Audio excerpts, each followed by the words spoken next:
My name is Tristan, and this plant next to me is lemon verbena, also known in Latin as Aloysia Citrodora.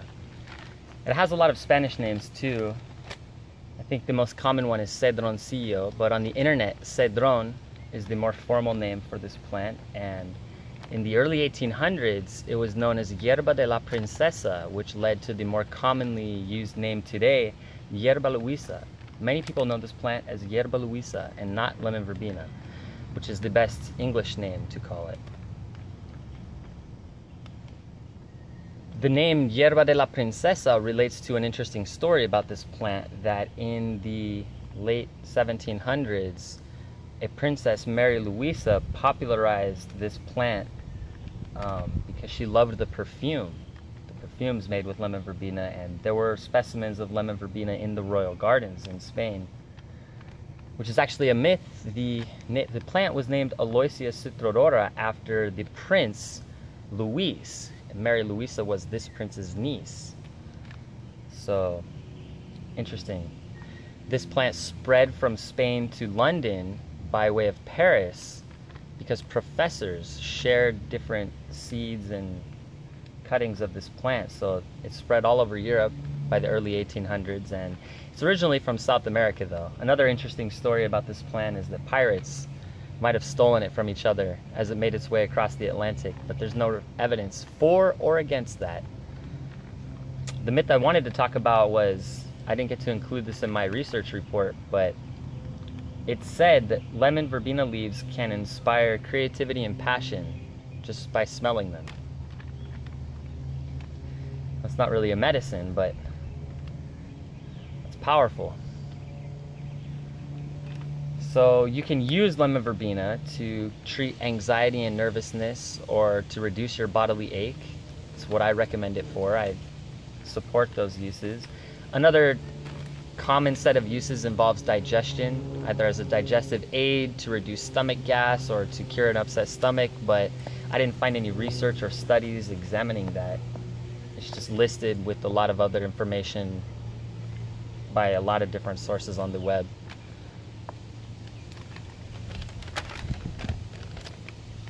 The evidence for these uses, though, is what you're going to want to know.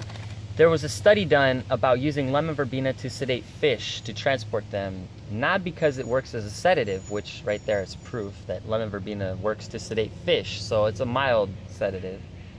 It wouldn't sedate me, you know, it would take the amount to sedate 100 fish to sedate me the same way. But the antioxidants in lemon verbena, by being in the fish, when they sell these fish as fillets in markets, these antioxidants prolong the shelf life of the fillets in the freezer. There's a report all about that I used in my research paper. There was another study about taking lemon verbena essential oils in combination with fish oils to reduce joint stiffness, and they found in this study there's chemistry that, I think it's the antioxidants in lemon verbena, will protect your muscles, your muscle tissue from damage, and will help you to recover from damage as well. So the best recommendation I can give is to make a sun tea, as this video will demonstrate how, feature a recipe, and use it after any kind of intense exercise, or if you're swimming in the summer at the beach or in your pool. It's a great remedy for, you know, if you get a little achy or sore, or just, you know, to prevent muscle damage.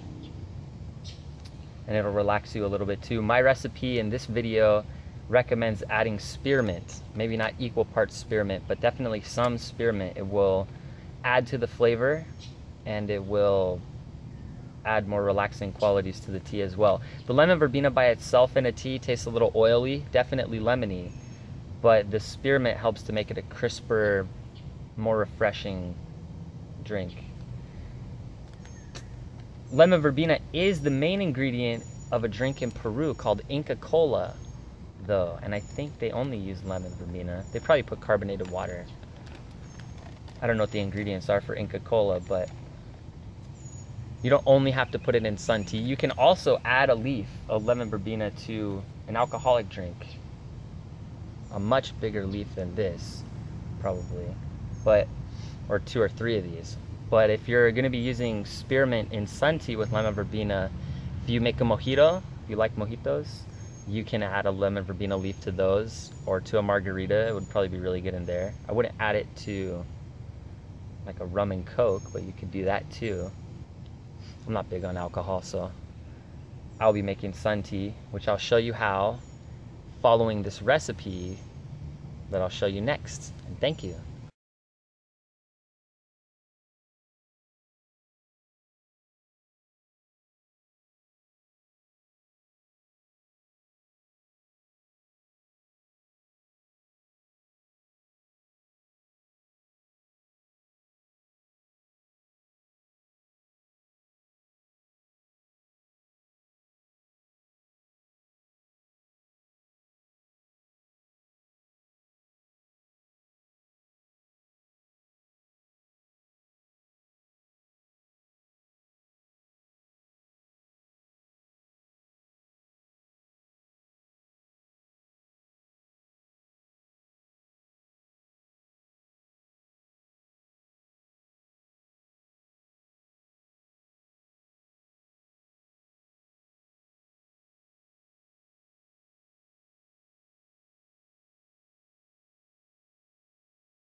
So here's the spearmint, washed thoroughly because there were ants on it.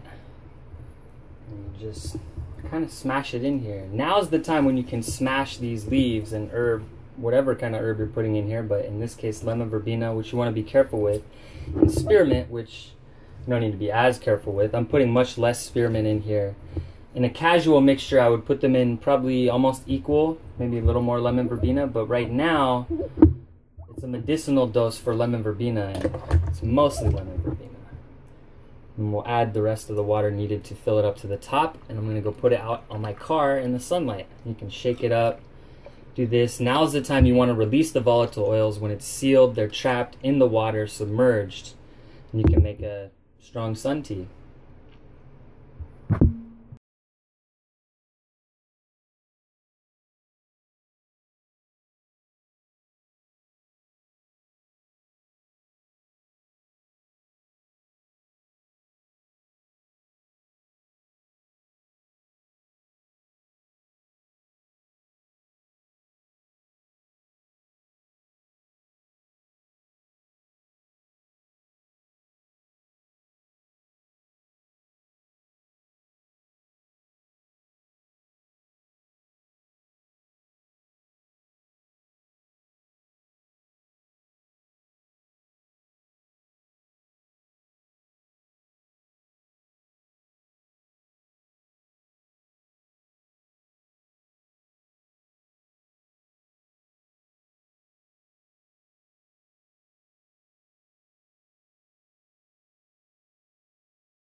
Chicho actually likes lemon verbena, and they can grow to be about 8 feet tall.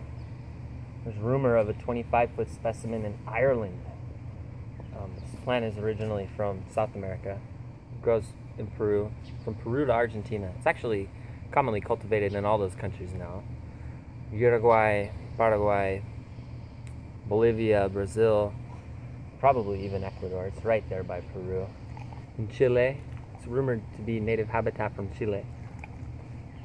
I'm not sure if it's far up as Panama and Colombia. Did we miss any? Probably missed somebody.